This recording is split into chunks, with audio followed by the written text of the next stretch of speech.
Oke. Assalamualaikum warahmatullahi wabarakatuh. Kami dari kelompok 5O akan mempresentasikan tugas besar kedua kami, yaitu forensik digital. Kami beranggotakan 4 orang, diantaranya ada Anissa Yasaro dengan NIM 23111020063, lalu ada Fitri Kusuma Ningtyas dengan NIM 23111020068, selanjutnya ada Trina Bila Farha dengan NIM 23111020071, dan yang terakhir ada Anissa Syifa Mustika-Rianto dengan NIM 23111020080. Untuk persoalan yang pertama yaitu periksa apakah semua artefak yang Anda unduh tidak mengalami perubahan, yaitu masih sama kondisinya dengan saat file image itu dibuat dari flash disk milik John. Yang pertama ada pemeriksaan integritas file chat log. Di yang pertama ada pemeriksaan folder unduhan, buka folder tempat file yang disimpan dan pastikan file chat log txt sebagai bukti serta file chat log hash txt sebagai nilai pembanding hash tersedia. Yang pertama kita melakukan perhitungan hash file chat log. Itu nilai hash file dari file chat log menggunakan PowerShell dengan perintah get file hash.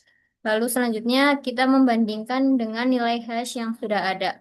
Nilai hash yang telah dihitung kemudian dibandingkan dengan nilai hash yang tersimpan pada file chat log hash txt. Selanjutnya verifikasi menggunakan PowerShell. Proses pengecekan dilakukan dengan membandingkan dua nilai hash tadi menggunakan operator min-aq di PowerShell. Dapat dilihat bahwa hasilnya adalah true. Hal ini menunjukkan bahwa file chat.log.txt tidak mengalami perubahan sama sekali. Selanjutnya ada pemeriksaan integritas file image flash. Yang pertama juga sama, memeriksa folder unduhan. Selanjutnya menentukan nilai hash sebagai acuan. Di sini kita membuka file John flashdisk 001.txt, kemudian tulis nilai hash yang tercantum di bagian computed hashes, yaitu MD5 dan SH1 sebagai referensi. Nah, selanjutnya kita melakukan proses verifikasi hash menggunakan otopsi. Yang pertama kita membuat cache baru. Selanjutnya kita memilih host, lalu kita memilih data source type dan data source. Next, lalu kita melihat configure index, lalu add data source, lalu finish. Selanjutnya setelah data cache tersebut dibuat, kita membandingkan hash MD5 dan SHA1 yang muncul dari otopsi dengan nilai hash yang ada di Jones Plastics 001 TXT tadi. Nilai hash cocok, berarti file image tidak mengalami perubahan atau dimanipulasi sejak pertama kali dibuat. Selanjutnya akan disampaikan oleh teman saya. Baik, untuk nomor 2, dari artefak yang tersedia, identifikasi peristiwa penting apa saja yang terkait kasus dan apa barang bukti yang diperlukan untuk mendukung pembuktian terjadinya masing-masing peristiwa itu. Yang pertama, pada tanggal 1 Desember 2024, di pagi hari sekitar pukul 8 sampai 9 terjadi awal komunikasi antara John dengan pihak yang disebut bos dengan percakapan pembahasan tawaran proyek ilegal berupa akses ke data desain produk. Informasi ini didapatkan dengan membuka file chat.log.txt dan menelusuri baris percakapan dengan timestamp paling awal untuk mengidentifikasi proses negosiasi pertama yang didukung sebagai barang bukti percakapan awal dan negosiasi. Berikut adalah cuplikan dari percakapan negosiasi tersebut. Selanjutnya, pada 1 Desember 2024 siang hari pukul 14, John menerima tawaran dengan mendapatkan pembayaran uang muka dari bos sebagai tanda persetujuan awal proyek. Barang bukti yang mendukung meliputi log percakapan yang berisi konfirmasi transfer, serta file mutasi transfer yang tersimpan di flash disk. Informasi ini dapat diperiksa dengan memeriksa chat log dan metadata file transfer melalui autopsi. Selanjutnya, pada 3 Desember 2024, John mengalami kendala dalam proses pembobolan karena sistem memiliki keamanan dua lapis. Bos kemudian memberi saran agar melibatkan pihak eksternal. Informasi ini didapat dari percakapan di chat.log.txt yang membahas masalah teknis dan saran yang diberikan oleh bos. Selanjutnya, pada 6 Desember 2024, John mengakses file desain perusahaan, mengunggahnya ke Google Drive, dan mengirimkan kepada bos tanpa memberikan password karena pembayaran belum lunas. Bukti yang tersedia meliputi percakapan dalam chat.log.txt serta file dokumen yang berisi tautan menuju file tersebut. Selanjutnya, pada malam hari tanggal 6 Desember 2024, sekitar pukul 22, bos memberikan pelunasan pembayaran kedua kepada John. Sebagai imbalannya, John memberikan password untuk mengakses file yang telah dikirim sebelumnya. Bukti pendukung berupa chat log txt yang memuat konfirmasi pembayaran dan pengiriman password, serta bukti transfer yang dapat diperiksa melalui flash disk. Terakhir, pada 7 Desember 2024, John berusaha menghilangkan jejak dengan menghapus beberapa file dan flash disk. File yang dihapus tersebut masih dapat ditemukan melalui autopsi, di mana timestamp penghapusan serta daftar file yang terhapus dapat dilihat pada menu Deleted Files. Selanjutnya akan dilanjutkan oleh teman saya.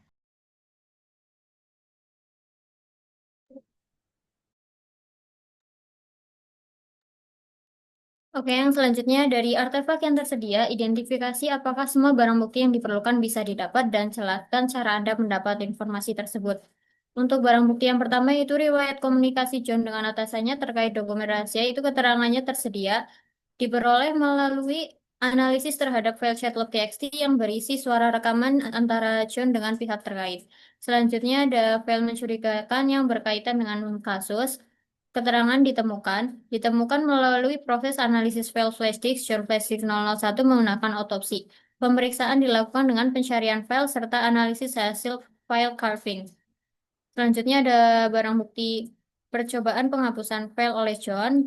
Keterangan tersedia ditunjukkan oleh file yang berstatus deleted pada hasil analisis autopsi. Status tersebut mengindikasikan bahwa file pernah ada dan kemudian dihapus oleh pengguna. Selanjutnya ada informasi waktu aktivitas file atau MIC times ditemukan, diperoleh melalui metadata file yang ditampilkan pada autopsi, meliputi informasi modified, accessed, dan changed, sehingga dapat diketahui kronologi aktivitas dari file. Dan yang terakhir ada file asli dalam kondisi utuh sebelum dihapus. Keterangan tidak sepenuhnya tersedia.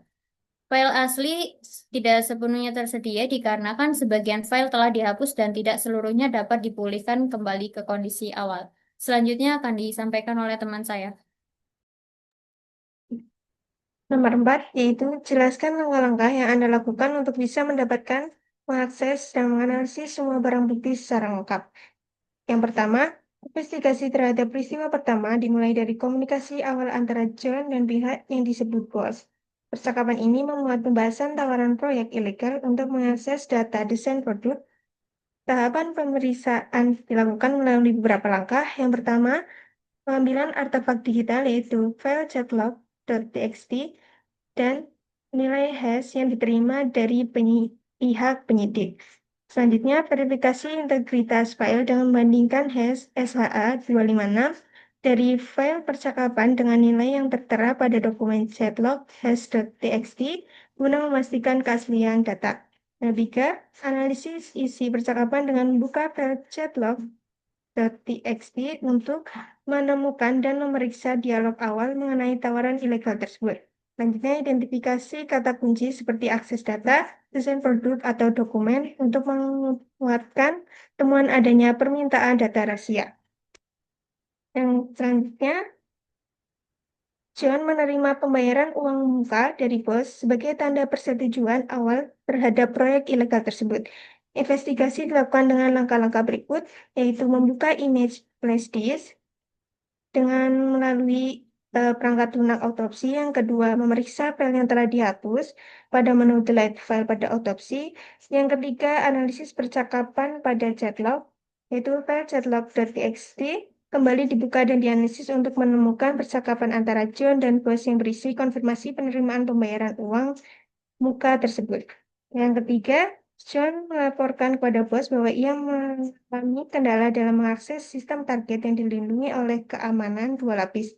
Menanggapi hal ini, bos menyarankan agar John meminta bantuan pihak lain untuk membobol sistem tersebut. Langkah investigasi yang dilakukan adalah membuka dan menganalisis percakapan chatlog.txt kembali diperiksa untuk menemukan dan mengkaji percakapan yang membahas kendala teknis yang dihadapi John serta saran dari bos terkait pelibatan pihak ketiga dalam upaya pembobolan sistem. Yang keempat, John mengakses file perusahaan kemudian mengunggah filenya ke Google Drive dan dikirim tanpa memberikan password sebelum pembayaran lunas. Investigasi dilakukan dengan langkah-langkah berikut.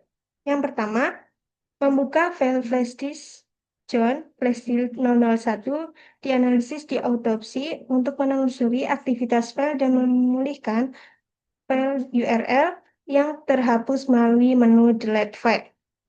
Nah, pada file URL tersebut diekstrak lalu di-download. Filenya, file URL tersebut dibuka setelah di recovery namun masih terkunci. Yang ketiga, mendownload John the Ripper pada yang zip 63 MB. Lalunya, pada file URL tersebut dipindahkan ke folder John. Ke bawah, buka command prompt lalu jalankan perintah untuk mendapatkan password. Sebelumnya, buatlah file txt untuk membuat passwordnya. Contohnya seperti open. Nah, kita menggunakan format ini, lalu John show has.txt, lalu url.text itu sama dengan open. Itu untuk passwordnya, lalu kita buka filenya kembali, lalu kita masukkan passwordnya, setelah didapat, lalu dibuka. Nah, berikut merupakan link yang berhasil didapat setelah mendapatkan password. Setelah itu, kita mendapatkan link Google Drive, kita buka. Berikut merupakan isi dari link Google Drive. Setelah deskripsi, kita tetapi masih terkunci menggunakan sandi. Kita download dulu filenya. Setelah itu, kita tetap download. Nah, kita membuka file desain yang diinskripsi dengan web. Lost My Passport, kita masukkan file yang tadi dan masukkan email. Selanjutnya, password dapat diterima melalui email pribadi, yaitu passwordnya yang didapat adalah secret. Kita masukkan ke Google Drive tadi sebagai password, lalu berikut merupakan file yang telah dihapus oleh John. Terus memberikan pelunasan pembayaran kedua kepada John sebagai balasannya. John mengirimkan password untuk mengakses file rahasia yang telah dikirim sebelumnya.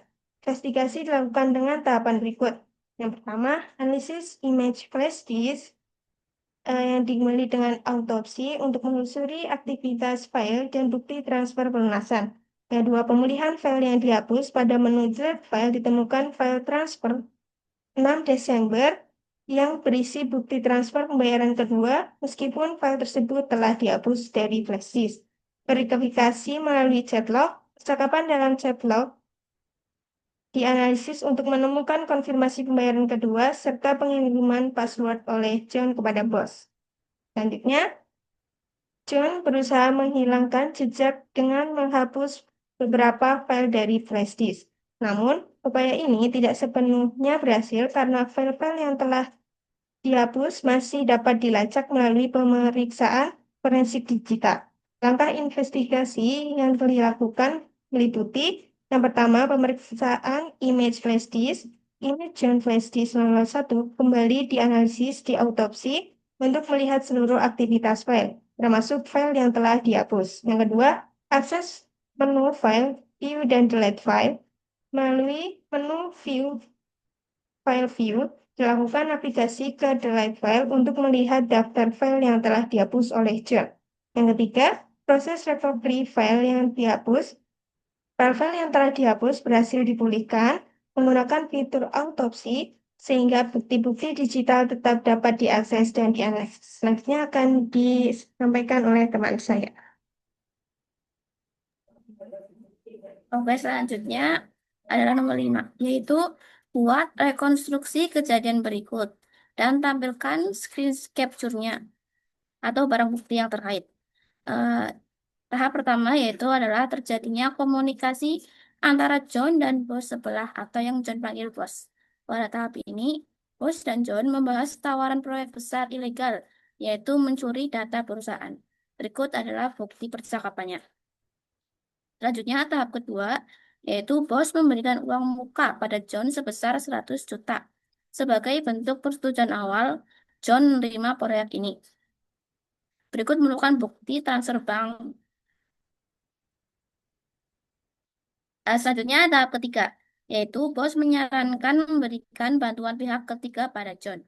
Tahap keempat, John akhirnya berhasil mendapatkan file perusahaan dan mengunggahnya ke ke Google Drive dan memberikan linknya kepada bos tanpa memberikan passwordnya terlebih dahulu.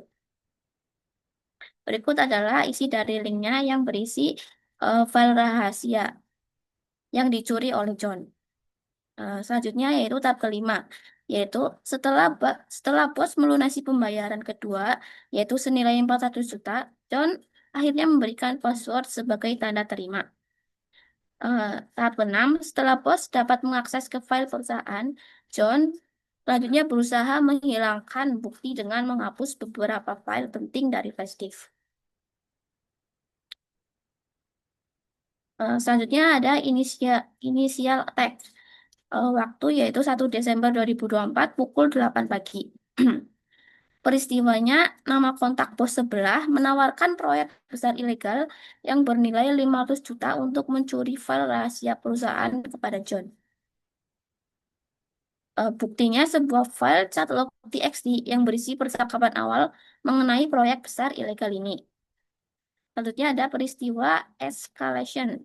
Peristiwanya, John menerima tawaran dari bos, walaupun sempat ragu karena keamanan sistemnya ketat. Buktinya sebuah file chatlog.txt yang mengungkapkan kekhawatiran John untuk menerima tawaran ini, dan akhirnya menerima tawaran dari bos setelah menerima uang 100 juta di muka. Selanjutnya ada literal movement. Peristiwanya, John berhasil mengakses flash disk perusahaan secara tidak sah. Buktinya sebuah file PDF eh, bernama desain XYZ INC PDF berisi desain rahasia perusahaan yang terindikasi salinan file lokasi lain untuk tujuan yang tidak sah. Yang terakhir ada file docs. Eh, dengan nama file URL docs berisi tautan menuju lokasi penyimpanan file desain rahasia perusahaan. File ini menunjukkan bahwa John telah merencanakan pencurian file ini secara terstruktur untuk mengekstrak data dari sistem perusahaan. Selanjutnya akan dibacakan oleh teman saya. Oke, untuk nomor 6 ada beberapa pertanyaan. Yang pertama, apa isi dokumen rahasia yang bocor keluar dari perusahaan? Kebocoran dokumen rahasia meliputi desain prosesor kuantum dan detail produk baru yang sedang dalam tahap pengembangan di perusahaan tempat John bekerja. Di sini diperkuat dengan instruksi dari bos yang dengan jelas menyuruh John untuk mengambil file penting, khususnya desain produk baru yang sedang dikembangkan oleh perusahaan. Yang kedua, kapan dokumen rahasia itu bocor? Tindakan pengiriman tautan dokumen kepada bos telah terjadi pada 6 Desember 2024 sekitar pukul 21. Lalu bagaimana caranya dokumen rahasia itu bisa bocor keluar? Kebocoran dokumen rahasia diduga terjadi akibat penyalahgunaan akses internal oleh John yang statusnya sebagai insider di perusahaan. John mengakses sistem yang seharusnya terlindungi, mengunggah dokumen yang diperoleh ke layanan cloud, dan selanjutnya membagikan tautan serta kata sandi kepada bos setelah menerima pembayaran. Selanjutnya, di mana tempat dokumen rahasia itu dapat diakses oleh orang luar, dokumen tersebut tersedia bagi pihak eksternal melalui tautan cloud yang telah dibagikan oleh John. Tautan tersebut dikirim ke sebuah platform daring. Dengan demikian, pihak luar hanya bisa membuka file dalam tautan tersebut apabila menggunakan sandi yang telah ditetapkan. Selanjutnya, siapa nama orang luar yang menginginkan dokumen rahasia tersebut?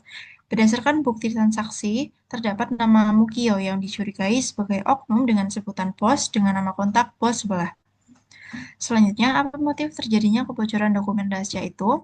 Di sini terdapat dua motif. Yang pertama adalah tawaran imbalan finansial sebesar 500 juta, 100 juta uang di muka, dan 400 juta pelunasan. Selain itu, terdapat faktor psikologis berupa tekanan moral dari bos setelah mengingatkan Johnny akan bantuan yang pernah diberikan di masa lalu, sehingga John merasa berutang budi kepada bos tersebut dan melakukan apa yang diperintahkan oleh bos. Terima kasih. Selanjutnya, saya kembalikan kepada Tias. Mungkin cukup sekian presentasi dari kami. Kurang lebihnya mohon maaf. Wassalamualaikum warahmatullahi wabarakatuh.